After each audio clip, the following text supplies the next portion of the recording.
Just be one moment. If you'd like to sit down and get comfortable, just need to wash up real quick.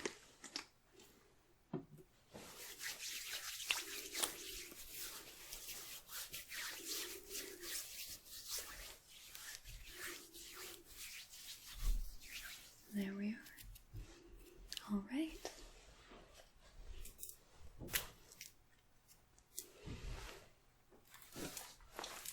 Please excuse any outside noise. It seems we've got a lot going on today.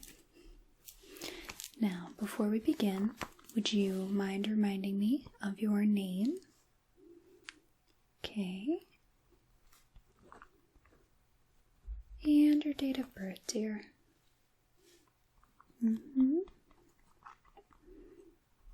All right, perfect. So, what brings you in here today? Okay, having a little bit of itching in or around the ear. Inside, okay? And a bit of muffled hearing. Okay. Have you tried anything to alleviate your itching or anything of the sort? Any Benadryl, any kind of... Okay, so you've tried cleaning out your ears.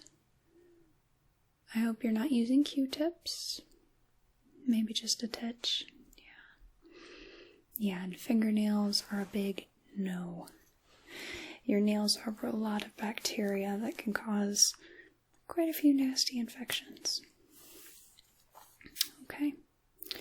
Well, I will be your otolaryngologist today, which is just a very fancy, very drawn-out term for the more commonly known ENT doctor, your ear, nose, and throat specialist.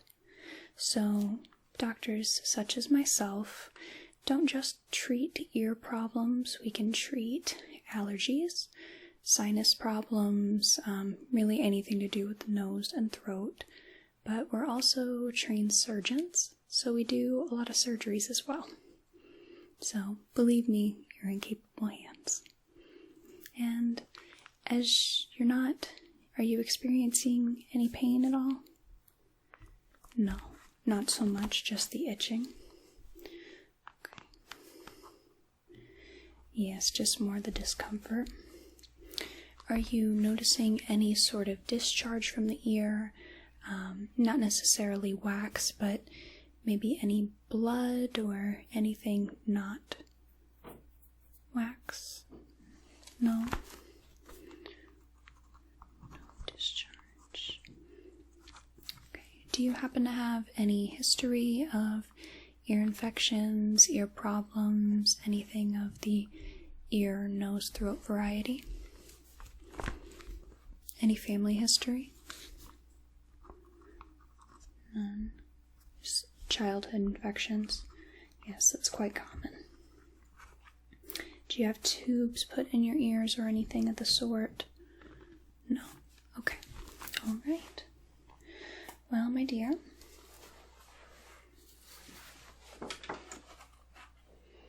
so as you very well know, this is going to be our diagram of your external ear, also known as the pinna. So, mostly I'm going to be inspecting just a little bit on all your little parts here. Going to be inspecting some of the lymph nodes in the area just to possibly rule out any infection. But for the most part, we're going to flip to this.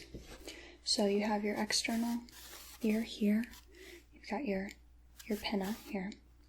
You have your ear canal, your external auditory medius. And then you have the middle ear, which is mostly what I'm going to be looking at. Mostly the tympanic membrane, just to make sure it's not perforated, irritated, that there's no fluid behind the ear, any sort of infection. And the inner ear is all these little bits and bobs that help to make you hear.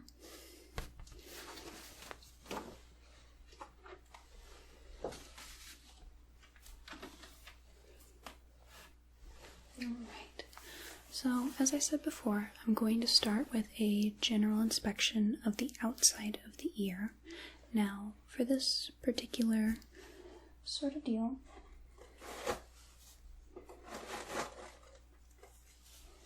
I need some gloves, of course. But I think first, I'm going to roll up my sleeves. There's nothing like getting down to business after you've rolled up your sleeves. Have you been experiencing any other symptoms, such as maybe a fever, or been feeling down at all as far as, under the weather? Not particularly. Yes, I have a hypothesis as to what it could be. However, we do need to do some digging. Literally, semi-figuratively.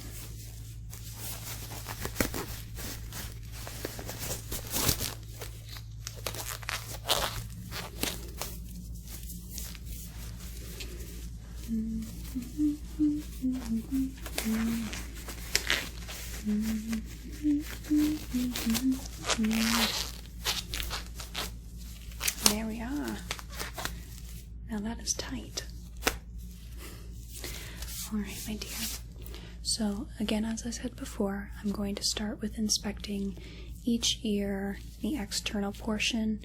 Might be manhandling your bits a little bit, but it shouldn't be painful. If it's painful at all, please let me know, as then we have to more delve into the possibility of an infection.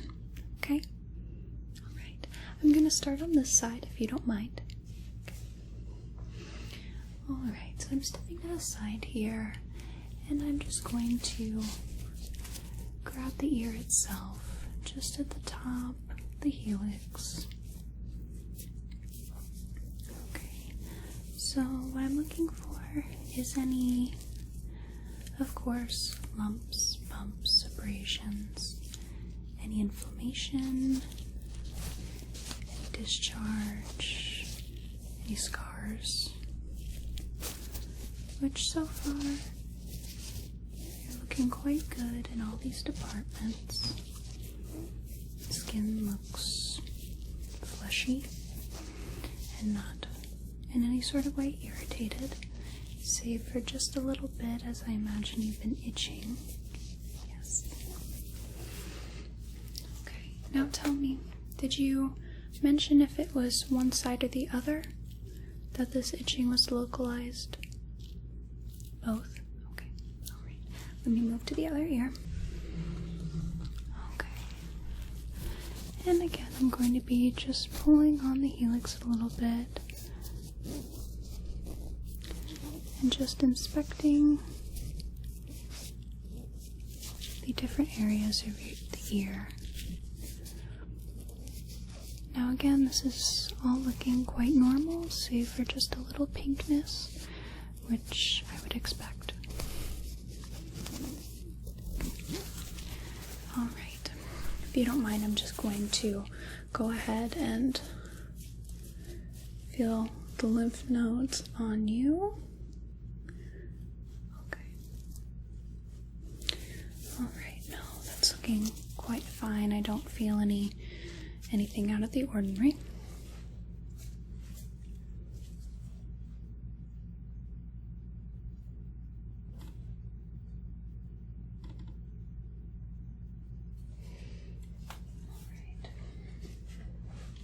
Now we're going to get into our internal inspection.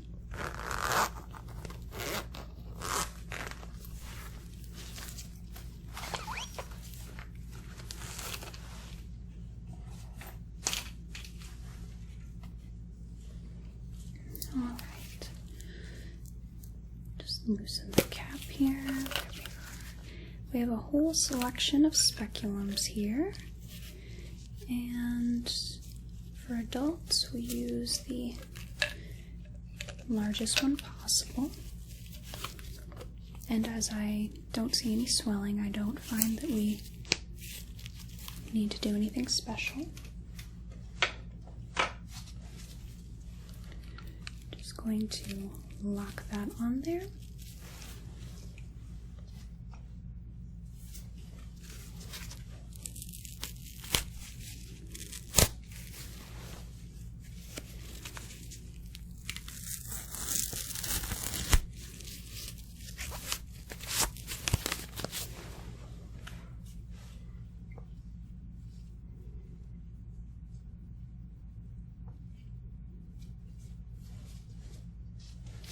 Alright, we're going to do a little bit of disinfecting here,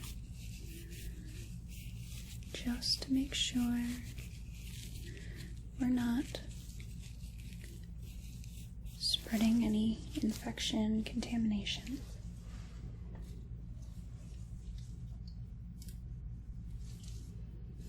Alright, let me make sure, yep, lights on, see clearly.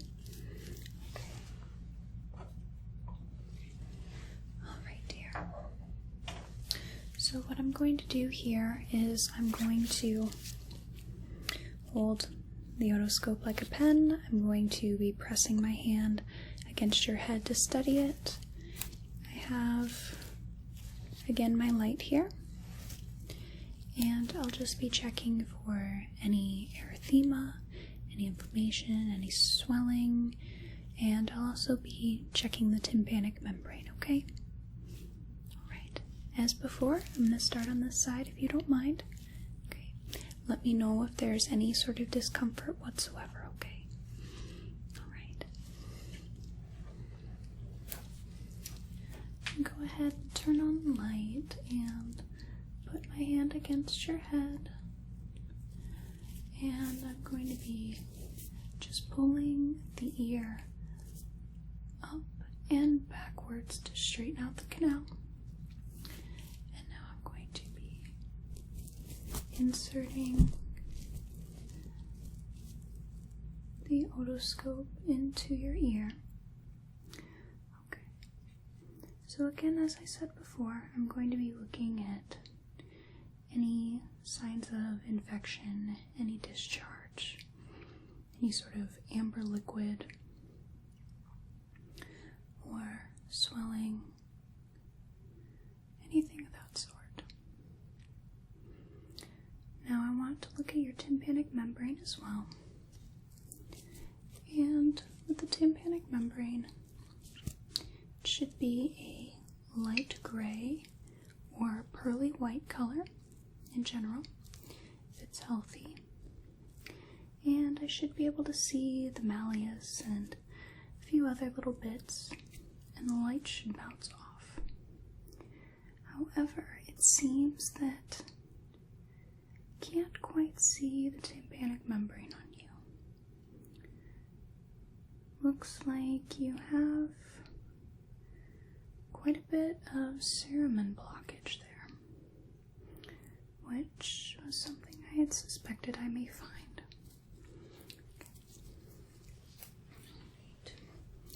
So, again, this ear had some earwax blocking it. That would be your cerumen. It's also known as earwax to the common folk, but in general, it's an extremely healthy thing.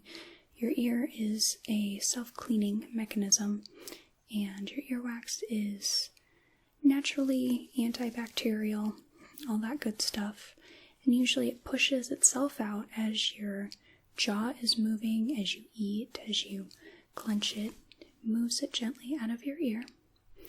Now, I imagine since you've been sticking some things in your ear, you may have caused a bit of a blockage. So I'm going to double check on the other side, okay? Okay, again, I'm going to turn on the light and press my hand against your face. And we're going to go ahead and insert the otoscope.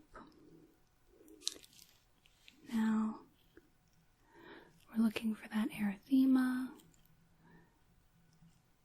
The ear canal itself looks quite healthy, but again, tympanic membrane is blocked.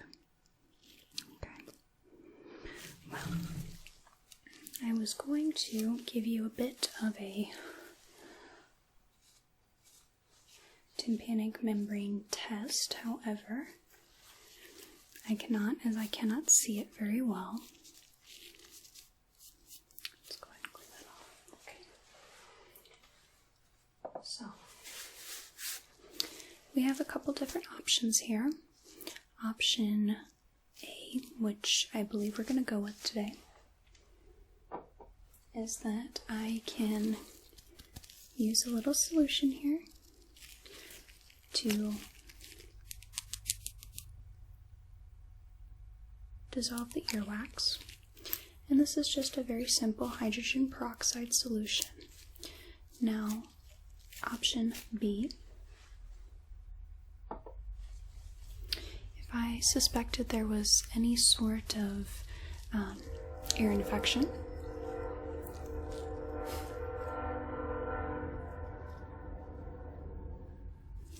my apologies for the train, as it is about that time. I can't stop the trains. If I was concerned that there was any sort of infection, peroxide would potentially worsen it, and it would have quite a bit of discomfort. So I could use one of these and use a more water and perhaps oil-based solution to chemically irrigate the ear. But I would much rather prefer to use this, as it is a little faster, a little more effective.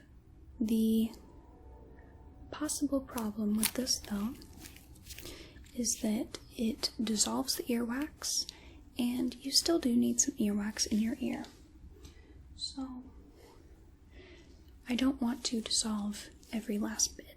It's there for a reason. We're just trying to get rid of the blockage. Okay? So when I drop this into your ear, it's possible that you may hear some fizzing, as that would be the peroxide bubbling up in the ear as it dissolves the earwax. And after you're finished with that, I'm going to just have you tilt your head to the side, and then it should just fall out. Okay? It should just run out your ear. Right.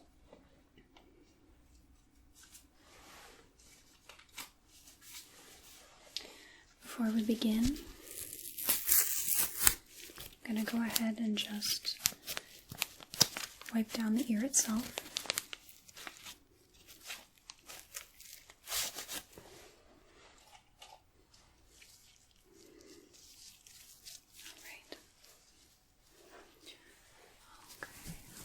Going to very gently rub down your ear with this alcohol wipe.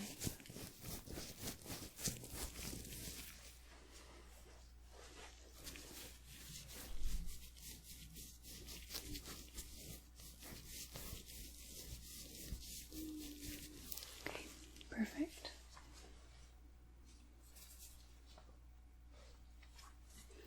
Now I'm going to first go ahead and drop it into this ear. So this ear. If you wouldn't mind just tilting your head to the side. Okay. So right.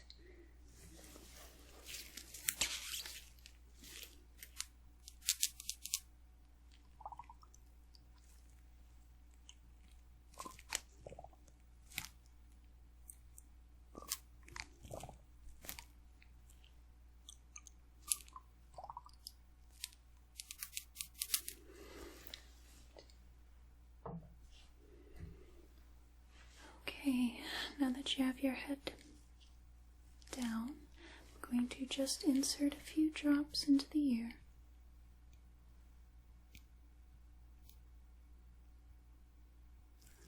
Okay. All right. Just want you to hold that position. You may hear some fizzing, you may hear some bubbling. It's Is it uncomfortable at all? Any pain? Perfect. While you're sitting there, I'm just going to go ahead and jot some notes down.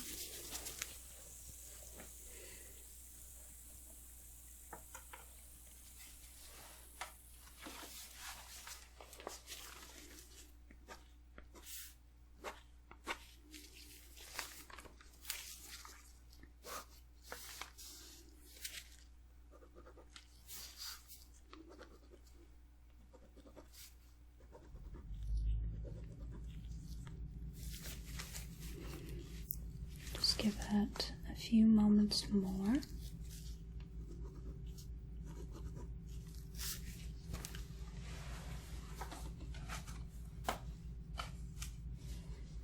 Okay, I have a little paper towel here. I just want you to right your head and then go ahead and have it lay back down, and I will hold this under your ear. Okay.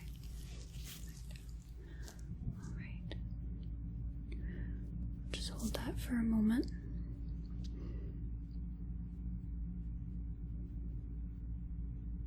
Okay. Feel a little better? A little less stuffy? Okay. Alright. Let's go ahead and do that on the other side. So as you're still laying there, I'm going to go ahead and put some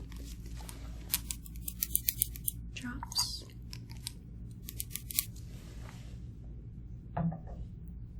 into the other ear, okay?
I'm going to have you right your head and come back up, okay? Alright, and I just have this under your ear. Okay. Just hold this for a moment.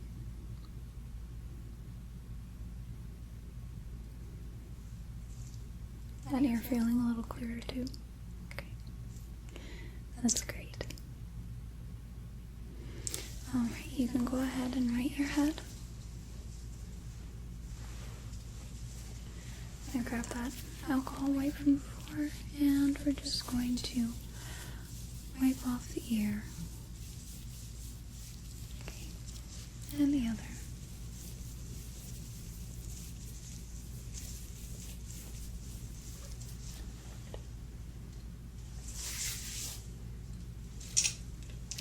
I want to go ahead and double check your tympanic membrane and your ear canal just to make sure that all is right with the world.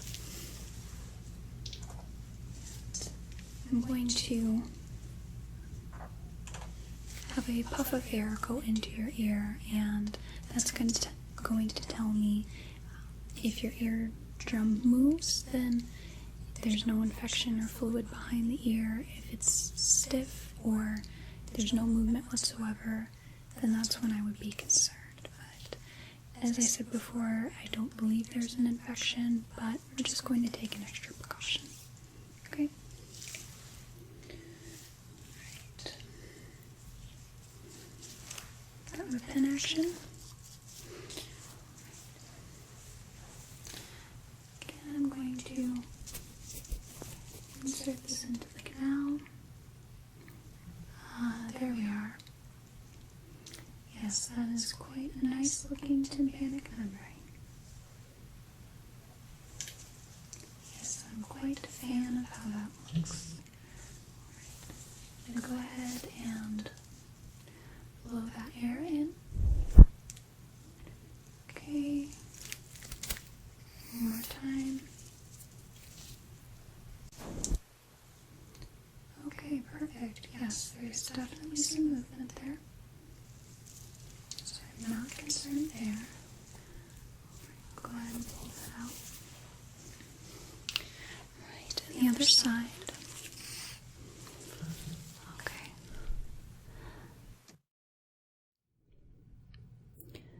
Okay. Yes, that's looking quite good as well. So let's go ahead and do our puff of air.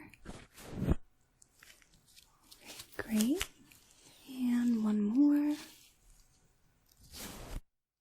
Okay, perfect. Yes. Looking much better.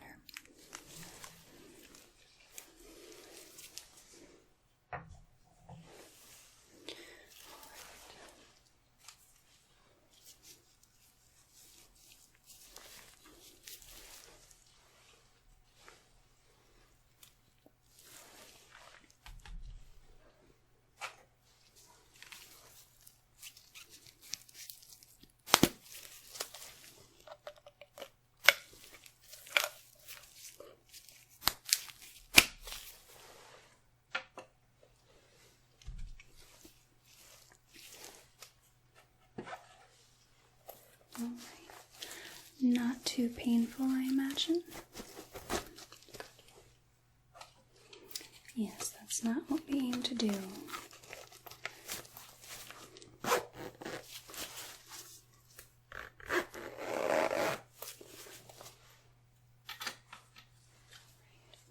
So I've already cleaned you off. There's no cerumen present on either of your ears, so you don't have to worry about going out and having something come out of your ears. If you'd like, when you get home, if you want to tilt your head back and forth and just make sure all of the peroxide solution is out of your ears, that's more than fine. However, it does evaporate, so I wouldn't be too worried about that. Okay? I think we can safely say that you have a clean bill of health. Now, should you have any sort of discomfort or any pain, if you experience that itching again or your hearing changes, any of these things, I'd like you to call my office and we'll get you in right away. Otherwise, since you are having a blockage, I'd like to perhaps see you back within, let's say 6 months, just to make sure everything's going okay. Some people do produce cerumen more than others. It's not a big deal, but if that is the case, then we can reassess and clean out your ears again and maybe make it more of a regular occurrence if it becomes a problem, okay? Alright. It was quite lovely to meet you. I'm glad that I was able to help. I hope you have a good rest of your day. Have a whale of a day. Alright. I'll see you in 6 months. Perfect. You can make the appointment with the receptionist on the way out.